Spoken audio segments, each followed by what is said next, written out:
na ang tema ng Gusi Peace Prize about peace, world peace. Kayo napili. Nung tayo ay sabihan na isa tayo sa mga siyempre, very proud tayo, lalo-lalo na sa ating mga kababayan, mga Maranao, Lanao del Sur, dahil sa ito nga, parang ito na yung pinaka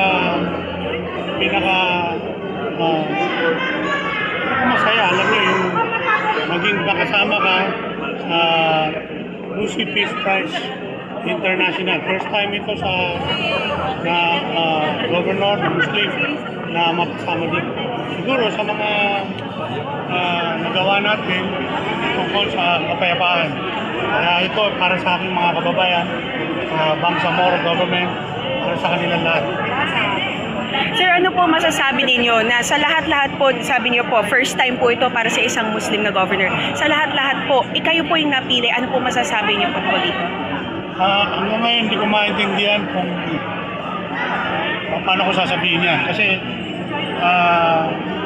magsabi sa akin, nasabihin ako na isa ako sa mga nominee at nasama nga ako finally.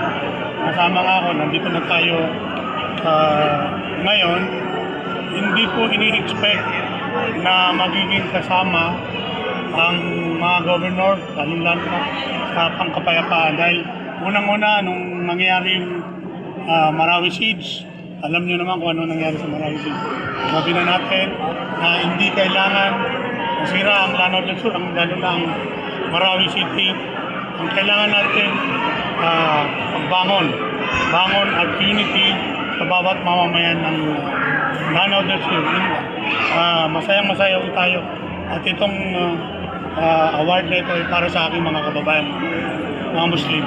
Ano na po ang next plans niyo, sir, pagkatapos po nito? Hindi na natin masasabi kung ano yung magiging plano sa mga susunod. Ang importante sa atin ang kapayapaan ng buong Bangsamoro, lalo na sa Lanao del Sur.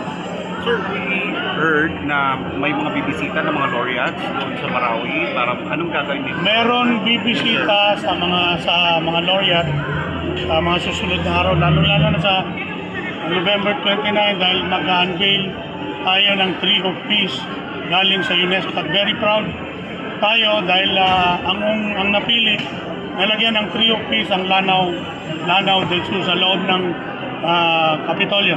First, sabi ho nila, first time sa UNESCO na mabibigyan ang Lanao del Sur, Philippines, ang Asia.